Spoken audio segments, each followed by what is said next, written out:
The Way of Love for the Lord, Chapter 12. Who might he be? My mother-in-law who injured my mother. May 1st, 1981. I had to change buses twice in order to get to the Bukdong Parish Church close to Gwangju bus terminal. I continued to pray the rosary in the bus before confession and mass. I didn't realize how much time had passed. I came to my senses while I was seeing many people getting on and out of the bus. I asked, when should I change buses to get to the Gwangju bus terminal? Then someone replied, oh, you should get off here. I hurried to get off, but the bus attendant got angry with me for leaving it so late to exit and forcefully pushed me off the bus. I could not stop myself from falling flat on my face.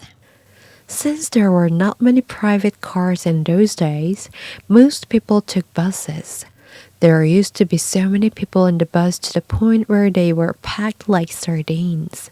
As there was only one door on the buses, people were only able to get on after the passengers in the bus got off. Many people were waiting for buses at the stop where I was forcefully pushed out of the bus. Though I fell flat on my face, I did not feel that I had fallen onto the ground.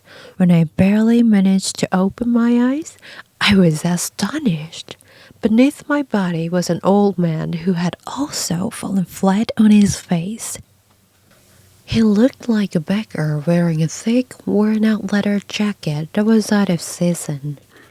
I was so astonished that I promptly got up and tried checking him, but could not feel his pulse. His body was icy cold.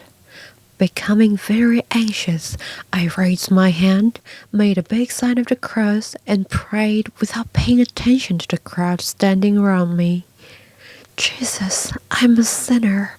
You have told us to forgive even our enemies, but I am a sinner who couldn't possibly understand my mother-in-law for hurting my mother, who has taken great trouble for me throughout her life and has made all kinds of sacrifices for my in-laws.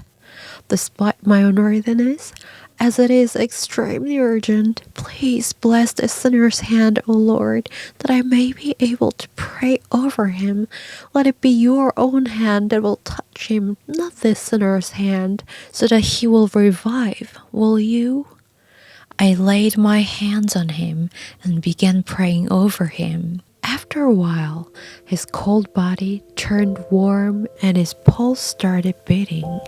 He finally opened his eyes and slowly got up.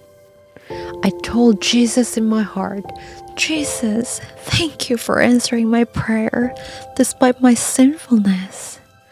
Giving my gratitude to the Lord in my heart, I breathed a sigh of relief. With a joyful heart, I thanked the Lord again for the full realization of His words, ask and it will be given to you. Seek and you will find. Knock and the door will be opened to you. I picked up the old man's stick which had been thrown aside and brushed the dust from his clothes. He replied, okay, no more. He patted me on the shoulder 3 times, making my shoulder stained with much dust. I could not brush it up because my hands were also covered with the dust. I asked him, do you have a home? Yes. Is there a bus to get you home? Yes. What is the number of the bus? 33. Then I said farewell to him and immediately hurried on my way.